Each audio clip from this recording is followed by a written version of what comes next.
Alors, quelle place, plus globalement, pour les religions et surtout les nouvelles religions en France ou en Europe? Voici l'initiative de la ville de Hambourg, en Allemagne. Elle a décidé d'instaurer 3 jours fériés pour les fêtes musulmanes, 3 jours qui pourront être chômés comme pour les fêtes chrétiennes. Sur place, reportage Arnaud Boutet, Thomas Henkel. On dit de Hambourg qu'il y souffle un vent de tolérance. À la grande mosquée bleue, les fidèles confirment. Ils viennent d'obtenir des autorités municipales des jours fériés musulmans. Une première en Allemagne, un accord historique après 5 ans de négociations. C'est un signe important.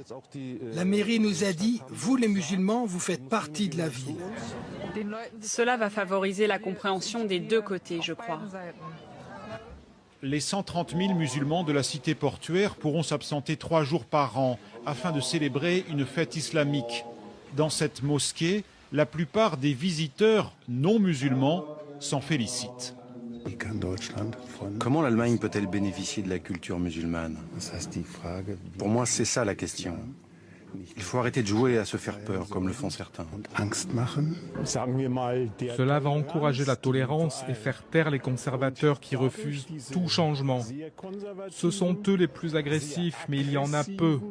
Quelques musulmans et quelques chrétiens tout au plus. Et pour favoriser le dialogue, l'État contrôle depuis peu les cours de religion musulmane. Quels sont les 5 piliers de l'islam? Il faut aller une fois à la Mecque. Nous sommes ici dans une école publique.